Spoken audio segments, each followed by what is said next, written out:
What's on TV? Let's find out. Like you know to check the propane. Let's fire up. Nowman, the superhero of the present moment.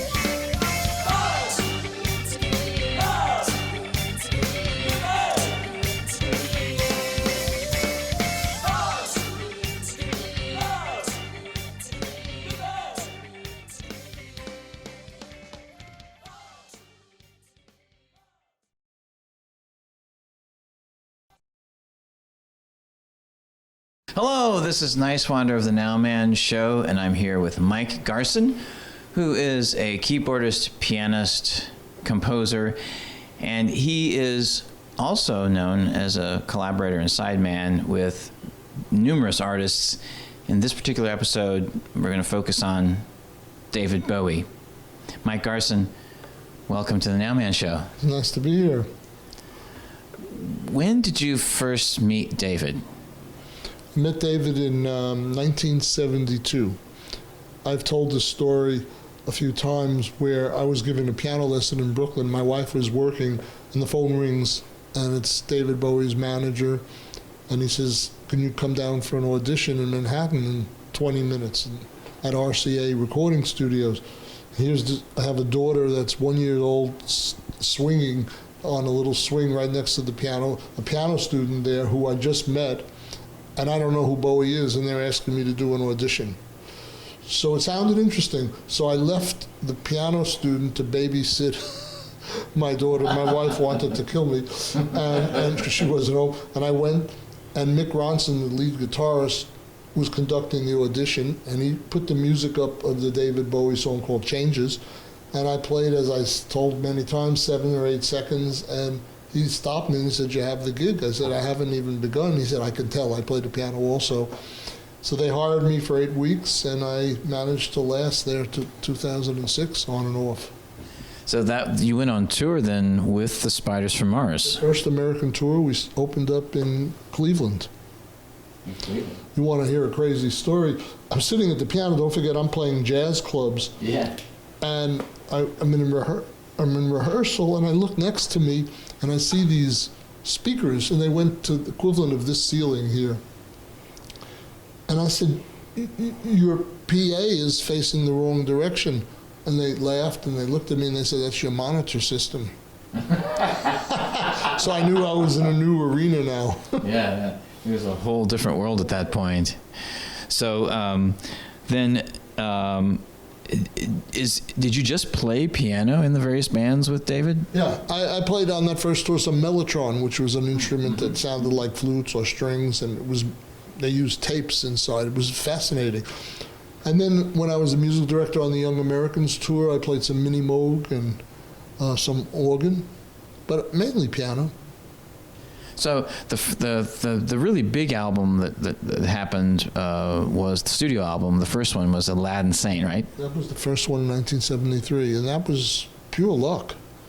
I get a email every day from somewhere in the world regarding that album and that total track. Never understood why. I've played on thousands of tracks, hundreds of albums. That's the only one anyone talks about. So it must nothing to do with me, I guess. It was just the moment, the time, the zeitgeist, whatever. So the story of Aladdin Sane, how did that come together, that song? Well, I was in there to do an overdub, and there's a lot of this going on.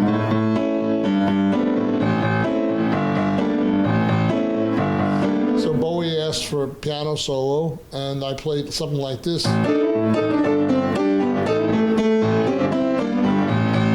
Stops me, and he said, "That's typical blues, we don't want that." So he says, "Try something else," and it goes again. So I start playing things.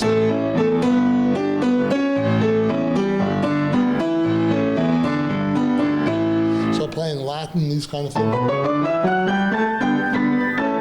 And he said, "That's interesting." But he said to me, "I heard you played on the avant-garde scene in Manhattan, in New York, in the 60s. Can you do something like that?" And my remark, of course, is, "You don't want that. That's why I'm not working Saturday night, you know."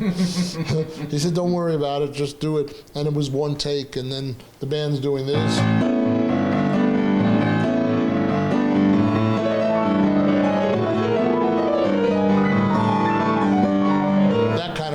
except they were doing that, so I had both hands to do this. But when you hear it isolated, it doesn't sound so good. He was smart enough to know if you had a solid rhythm section playing a groove, you could play this freeness on top. So that was where his brilliance lied.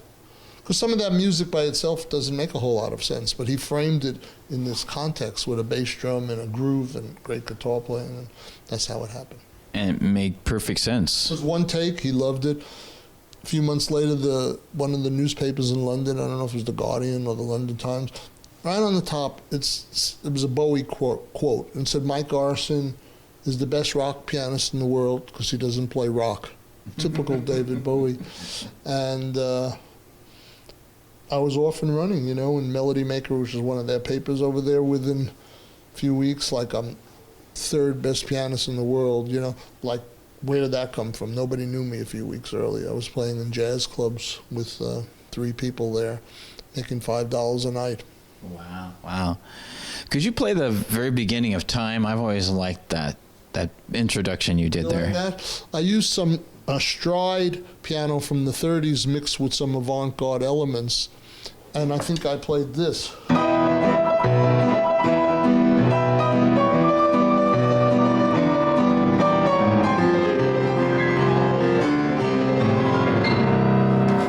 Time. That's it. That's fantastic. So after that, Bowie did a kind of a cover tune album, right, called Pinups. Fun. It was all English songs by English composers, and there was one by Syd Barrett that was called See Emily Play, and a wild piano solo on that I played, now that I remember. Mm-hmm. And I really liked also the Rolling Stones Let's Spend the Night Together that you did there. Yeah, he asked for a crazy intro on that, and I did something like that.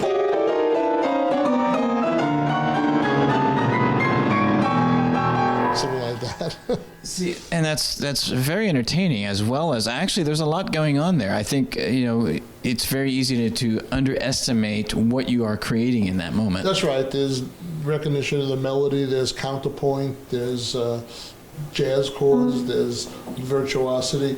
But David was very open-minded, and he was a great artist, so he heard many things, and he knew how to pull that out of me and others. He's like a great producer, which a lot of people don't realize, and that's because he states his overall vibe or vision or concept, and then he gets out of the way and lets you do your thing, because he knows he's hired you. So everyone he's hired, Carlos Alomar, Luther Vandross, Dave Sanborn, Michael Kamen, Sterling Campbell, Zach Alford, Gail Dorsey, Earl Slick, Nick Ronson, everyone who's been in this band delivered something that was magical. Producer Ken Scott, Tony Visconti, Nile Rodgers on Let's Dance. These people, every one of them are brilliant, and he let them do their own thing, and he afforded me that same thing. So you continued on working on Diamond Dogs too, right? That was pretty much me and him in the studio a lot, because he played all the guitars and all that. And that was a very, very underrated album as far as I was concerned, but it was a great album. And my best playing on that, I think, is Sweet Things and The Candidate. Mm-hmm. I like that album, and I love the song 1984. I came up with this thing from one of those 60s science fiction things, Star Trek or one of those, and then I played harpsichord on it. Oh, great, fantastic. Mm-hmm. And yeah, that was a phenomenal album. Do you have any stories about Bowie at that period of time that stands out, something interesting or unusual that would convey something about his personality, what kind of person he was away from music? He was experimenting with cutting up lyrics, and this is, I think, he got something from William Burroughs, and I think it was fascinating how he was creating his lyrics using this method. So it had an avant-garde touch to it. I was really the perfect piano player for him. In that period, from 72 to 74, he fired 5 bands. I was the only one who remained, more than likely because I could play many styles, because he was always shifting. And the other musicians were great at this field or this field or this field.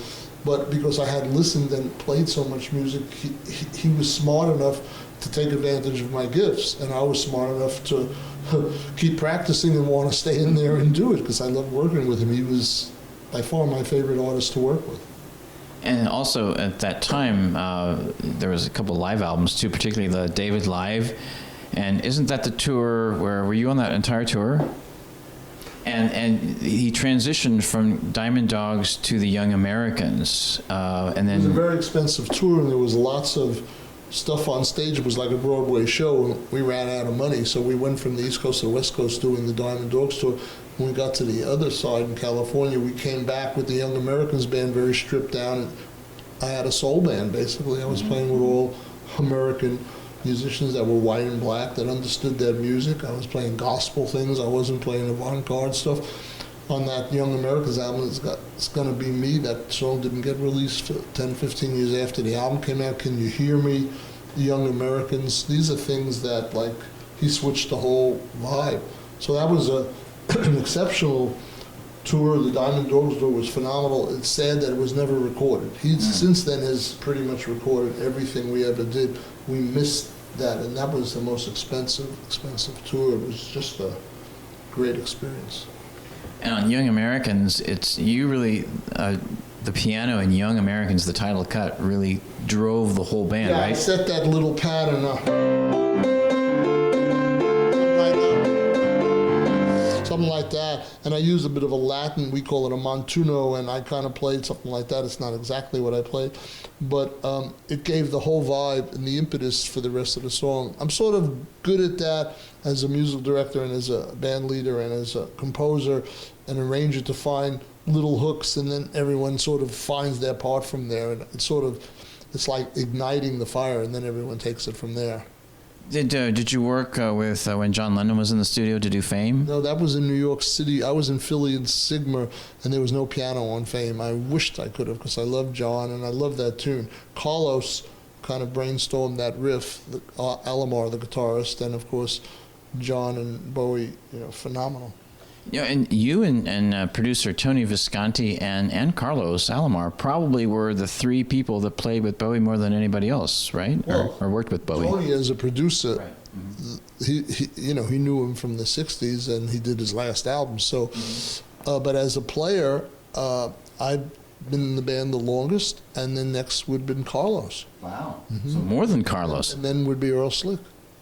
Wow, that's fantastic. It's hard to believe, but because I was only hired for 8 weeks, but I must have played 400 concerts with David live. So you got to know him really well. Well, from day one, it was the same as 35, 40 years later, because we met on the creative process level. We met in the area of love of music and creating something fresh, being ourselves, creating your own voice, and I think that's where we met. So after Young Americans, then there was a period of time where obviously he went to Berlin, and then you came back, and when you got the call, I would assume it would be for Outside? No, I got the call 2 albums before that, Black Tie, White Noise. Oh, yes, Then yes. Buddha of Suburbia, Yes. which nobody knows, which is a phenomenal album because it was part of a 10-part series in England it was a television series, but he wrote all the music. I did all the piano playing, and he brought the tapes to a studio in Burbank in LA. I did all the piano playing in 3 hours. Wow. All full of piano, that album. But in that period of time, he said to me, I did a lot of commercial stuff in the 80s, and some of it I felt I compromised my integrity. I would like to put my favorite musicians together. So he picked Brian Eno and myself and Reeves Gabrels and Carlos, and we went to Switzerland, and we did the Outside album, which was improvised for, I would say, 2 weeks, 3-4 hours every day, and then Brian Eno and David put together the album based on it, but they gave us each 1/6 credit for co-creating it. What was it like working also with Brian Eno on that? Well, I'm playing on a 9-foot Steinway gorgeous piano, $100,000 piano. He's right behind me playing a little old synthesizer, a DX7, and he's every day we're going to the music store and buy a little box and attach it to the DX7, and I'd hear like beep, beep, beep, beep, and I hear these different crazy sounds. I'm playing like this, beep, beep, beep, beep, and like the two of us, like we covered every aspect of music. Well, he comes from a minimalist approach, whereas you are all over the place. Right. I mean, I know minimalist music, but I can't hang there too long, you know. Yeah. But he totally is, and he was a philosopher and brilliant. And he also played with Roxy Music, and he loved jazz too. He used to interview me about Bill Evans. So these guys, they're very open. Him and David, they want to know. I totally understand how that works. When I met David Bowie, he was talking to me about Stan Kenton, who had a big band and was a piano player. We're talking about Charlie Mingus, a composer and great bass player. Talking about Monk. You know, he wanted to know all that stuff. And he played baritone sax. That's the big one. You know, and he studied it in England. And very wide palette he had. Yeah. Very, very wide palette. Back to Black Tie, White Noise. Did you work with LL Cool J on that in any capacity? Bowie did one song on that album, correct? I believe, right, with LL. I wasn't there for that. Oh, you weren't there for that one. I did a version of Disco King with him that never got released because he changed the version that we did on the Reality album, which is the one was just piano and voice. It was. But we did many versions. It was great working with Nile Rodgers, who's brilliant and very sweet. Lester Bowie was an avant-garde trumpet player. I think David liked the fact that they had similar names. Oh, yeah. And he's playing some wild trumpet playing on it. I'm playing some crazy stuff up here. And it's an underrated album. Yeah, I think there's a lot of his material from that period that was actually. We're going to first find out about it now that he's gone. I think I personally only probably know 1/10 of his music. Yeah. And God knows how many outtakes there are that I'm on and others that have never been released. So we're going to see a lot of treasures through the years. Well, I have no doubt about it. He's already planned it out from what I understand. So now, you also worked on Heathen, and actually, Earthling, forgot about Earthling. That was 1997. Actually, at that time, I saw him get his star on the Hollywood Walk of Fame. There were only maybe a couple hundred people there. Wow. Then there's Hours, and Reality was the very last album. I did with him, that has a beautiful song, Loneliest Guy, and Disco King, as I said, and I played on one other. Very good album. It was a really good album. And then that was sort of my last album with him, and his last two were great albums. And then he did 2 concerts after the Reality tour. They both were just piano and voice, and I was privileged to do both of those. And one was at the VH1, was it VH1? Fashion Awards or something? Fashion Awards, right? Yeah. And then the other was an AIDS benefit. Wow. And that wasn't televised, sadly. So, and that was with Alicia Keys and David? And they sang Changes, and I played the piano. It was great. That must be a wonderful memory. A great memory. She's a sweetheart, and they blended so well, and she was so nice. She said, you play the piano on this one, because it was arranged for her to play it, and I was going to sit out on that. She said, no, I can't do it like you. She says, you play the piano, so it was wonderful. Fantastic memory there.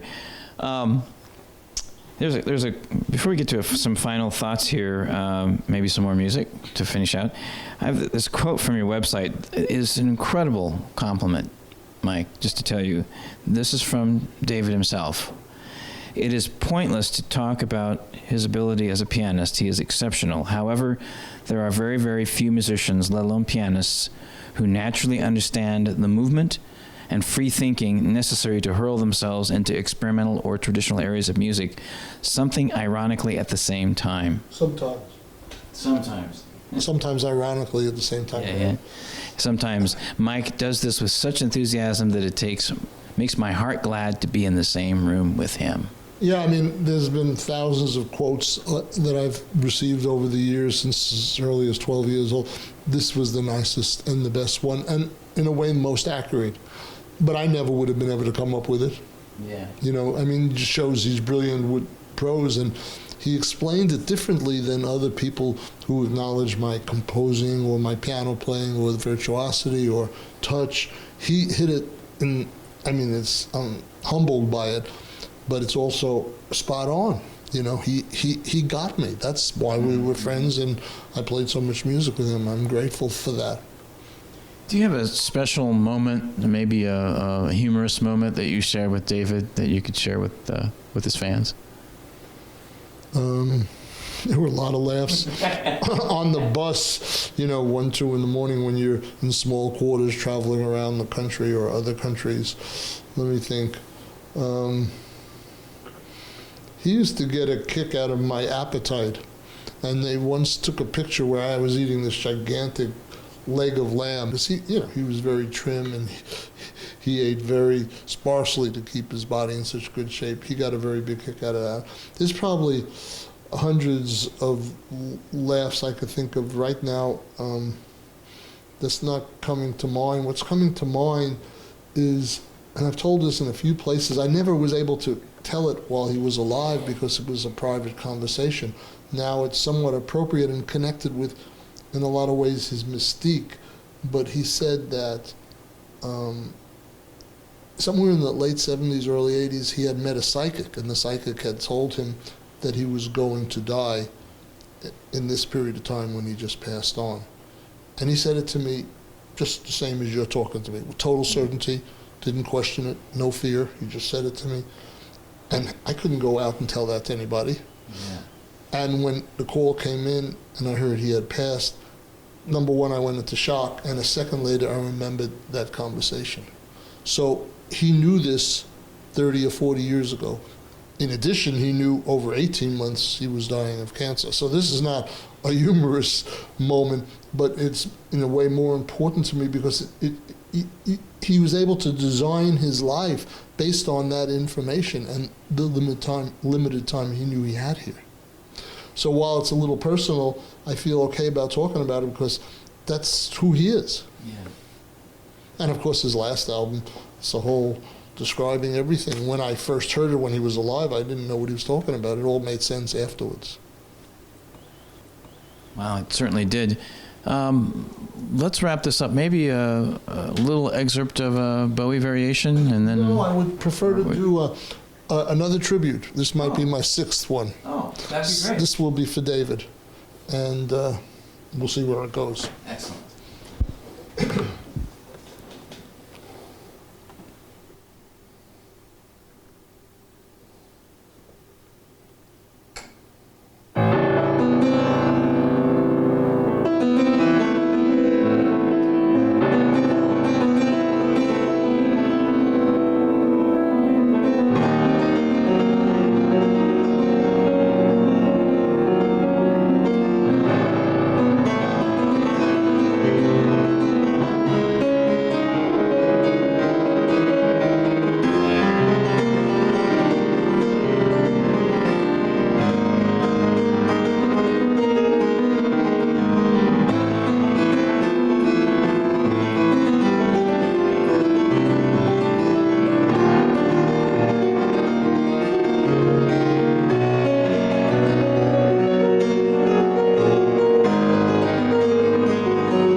Thank you. Bravo. Excellent. That was fantastic. Fantastic. So, what's coming up next, and how can people learn more about you and your work? I'm going off to Israel for some concerts, going to England, be playing in the States. People could find out on Facebook, my official site. There's a lot there, or MikeGarson.com, or they could email me at MikeGarson@gmail.com. So I'm available that way, and thank you for you, all three of you, for listening, because all the pieces I played were real good today. I don't always play good.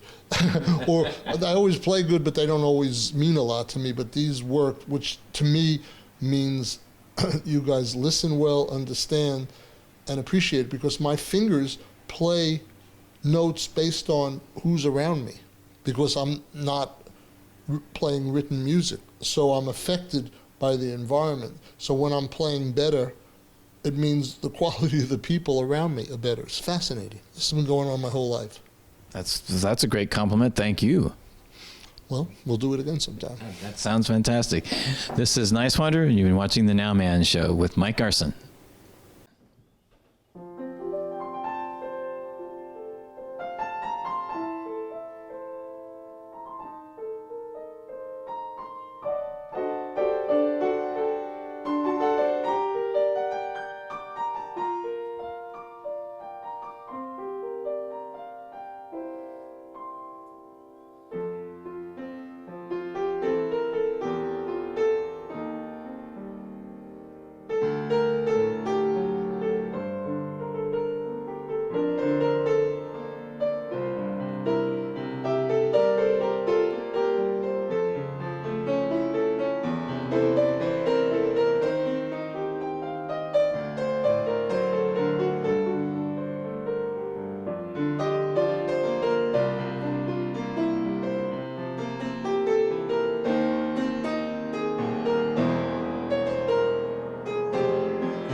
Bowie won an award. It was on December 31st, I believe, 1973, because he actually had 5 albums in the charts at the same time for like 19 weeks. Amazing. So, not too many people have done that. I mean, that's on the level of the Beatles, that Yeah. accomplished things like that. And then he, had a lot of singles that really surprised people.